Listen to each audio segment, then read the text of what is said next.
cannot support. Yes. Okay, and what do you think about the 8.2 trillion debt? Can it be resolved? Of course, what is there, it will definitely be resolved. We cannot talk about it will not be resolved. This money was taken and we must pay it. Did you hear Raila manifesto 100 things that he was going to do? He never talked about I'm going to pay the debts. Raila talked about we are going to renegotiate these debts so that we can have favorable interest to pay them. Some of the time can be pushed, like those ones that are so ready. We can say that this debt is due in the next 10 years. The next 10 years we cannot give you maybe 3 trillion. What do? This money that we are saying that we are going to give to you, let's push it so that it can become 15 years. As we do 15 years, we develop our economy. As we develop our economy, we restructure those debts. It is possible. Then people coming to tell us that these debts, people should not borrow. Tell me which country doesn't borrow? Like, what we need to ask ourselves is the money that is being borrowed used effectively? Still comes to my last 2 points that I told them. Integrity, which now combats corruption. And number 2, we talk about good governance. So if we manage our country well, we have a better productivity ahead of us. We can produce high, and that one means a country can have money. Once we have money, we can now start renegotiating, as Raila stated, that we can renegotiate these debts, and better off, one day we'll come out of it. That's why Uhuru Kenyatta is now talking about private-public sector partnership. We are talking about expressway. Did any money being borrowed there? So these things can't be restructured. There's a whole highway being built in Kenya. Do you know how the inception came? C.S. Macharia, what did he say? They were just taking a cup of tea. And out of a cup of tea in China, he noticed that he have traveled a very long distance in a few minutes to get where they were. How did they do it? The guy said, I've been in Kenya. It can be done in Kenya equally. Around 27 kilometers, it's possible. We are coming to build it for you. You are going to pay it as we use it. You are going to own it. We are owning it, but your people are using it. If, for example, today we do away with the jam, is it benefiting Kenyans or Chinas? So these issues are issues that can be resolved. But because most people don't want to talk about reality, they want to please Kenyans. We will not borrow. We will not do what? We are going to plant bang and we are going to restructure this thing within 1 month. Those are lies. Oh, wow. But the debt, the 8.2 trillion debt, is something that can be resolved. It's something that can be done away with.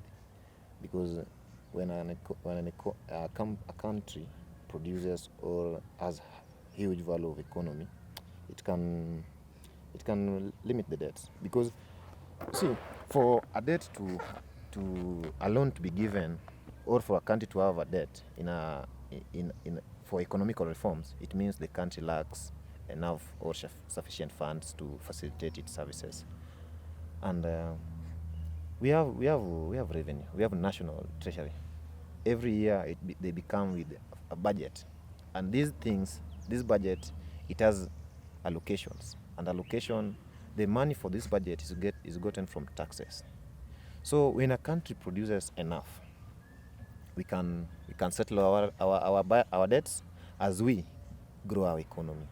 So the only thing I think that the country can find it suitable to achieve and pay off the debts is by when we have the correct measures in place for the economy, where the country produces enough and the country deals with high level of integrity, where among our leaders, where money that's given to an individual is accounted for, and everything expected from them. There's transparency. There's 100% transparency for the money and the service provided. That's when the country can pay off the debts. And Yes. From an economic point of view, debt is good. Debt is good. For us to attain economic growth, we need an additional capital to be invested in our country to aid in constructing roads, maybe to improve our infrastructure, then healthcare sectors, industry, and so on and so forth. But now the problem comes in on the investments that we make, or rather the where we allocate this money to. Because an investor always has a vision that I'm taking this debt and I really need to put this debt into an income generating project so that within a given time frame I'm supposed to repay back the money. But you find here in Kenya there is mismanagement of funds in this nation. That is, I think, is one of the major problems that is hindering Kenya as a nation. And this, my friend here, has been claiming that good governance, we will fight corruption. But one thing that he's not telling us is that the judicial system of this country is compromised. The body in charge of integrity in this country is also compromised. We can remember PLO Lumumba was dismissed from EACC. Why? Because he was after the big boys. Who dismissed him? In this country there is PLO? a notion. Let me talk. Also Raila. Let me talk. I'm here to talk about Raila. Let me talk. Not someone who dismissed No, PLO because no, of his individual interest. That is my reference point. That is my reference point. There is a notion in this country that big boys are untouchable, but they are the people leading us to this mess. Tell me any one politician who has ever been prosecuted, who has ever been charged of corruption in this country. There are several allegations, but they just play with the law, and all of them are just walking free. Tell me anyone who has ever been arrested. But 90% of them are supporting UDA, even murderers. Those are the things that the Kenyans really need to say that we are murderers. Even murderers are supporting UDA, alleged murderers. No, that is why Kenyans need to open. open. Murder people and the economy too. Yes, thank you. You have included the economy by himself. Kenyans really need to open their third eye and see clearly. These are just sweet words that these people are telling us, we shall do this, but there is no structure on how we'll get there. There is no strategy. There is a goal. It is good to have a goal. It is good to have a vision, yes. But how are you going to achieve that vision? That is something that they are not telling us. What is the strategy? How are you going to curb corruption in this country? They are not telling us that. Okay, Mr. Friend to Wajakoya, I want to tell you that everything in a country has basic structures. I agree with that. So you see, you cannot bring like on reference point the bank thing. What's the basic structure of it? How is it going to happen? From zero? That is my question. You have policies, yes, but how are you going to achieve those policies? Okay. That's so hard for him to respond to. Yes? That's so hard for him to respond to. Let him You respond. have the economic model. How are you going Let to him do respond. it? That's so How hard are for you him to going to do respond. it? Policies. If for instance I say I want to move from this, I want to move from here to town. How am I going to get there? I can either use Andudi if it is possible. I can either use Anganya if it is possible. That is what you guys are not telling us. You're only sugarcoating things here. The problem, you can say it. I don't have problem of saying it. But the guy is fumbling with words. No, not that I'm fumbling. The problem with you guys is like every moment that Ruto and our camp mention on the bottom up. That's the only thing you get to listen. No. listen I've talked what you about want. policies That's and good, I've by the touched on both sides. Yeah, I've talked about policies. I want to give you the guy is defending an issue. I want to give you policies. I'm not interested in policies. I'm interested. You know what? A strategy is a bridge between an idea and an action. You understand that? Now you have a goal. How are you going to arrive at it? That is something that you are not telling the Kenyans. But every model has its own structures. How it's achieved. But you are not telling the Kenyans that. That is why I'm saying we are tired of all these stories. We are tired of all these. Thank you. Let me respond. The guy is taking long to respond to one question, which is so unfortunate. Because I said here, there are some people who cannot talk about corruption. Some comes when you are in them, you cannot talk about corruption straight to the camera. They are not corrupt. Are you saying he's not corrupt, but he cannot talk about corruption? So you have to ask about the roadmap. The roadmap is there. Even when Raila was in Kajiado, in the funeral of the late wife to the MP, Raila said something very fundamental about the police forces. Raila said that number one, we need to debunk the issue about the police force and talk about the police service and some managerial incentives be given to them. He given an example in countries where a police should give you direction to your place. Like for example, if I'm going to Rongai Nyotu and I don't know the exact place, I'll reach here by the gate and ask the police that I'll find there in the traffic, that guy, how are you? Are you well, soldier?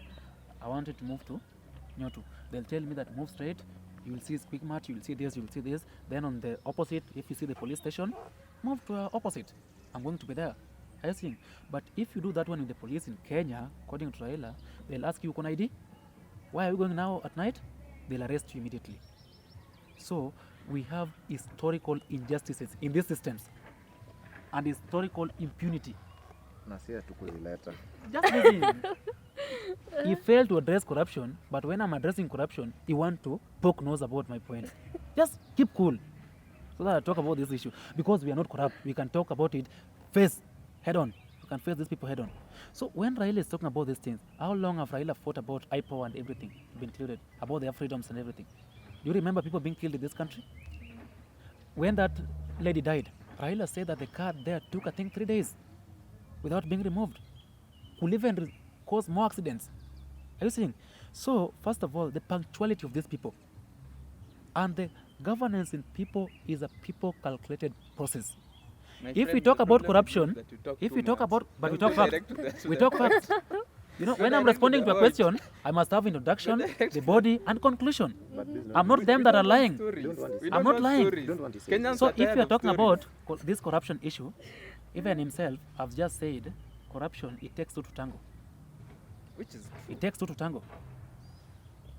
Today I'll say Ruto is not giving corruption to himself, though he's very corrupt, rotten to the core, but he's not giving corruption to himself. There are people that are receiving those handouts and knows that this is corruption money. Are you seeing? There are people who are being bought to support him. How do you attend all political parties launching when they are having their NDCs and some of them fail to support you back? He was in Jimmy Wanjigi's launch. What was he doing there? To sensitize people like, oh no, we are here together. Are you seeing? He was in NC.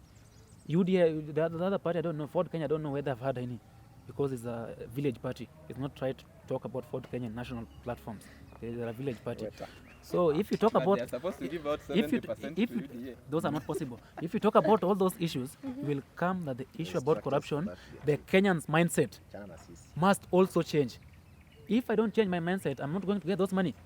So the first issue is I need to say that corruption is corruption. If I come to church, for example, today I'm in church and I'm giving out money, pastors clap for me, congregants clap for me, and everyone knows this money is stolen.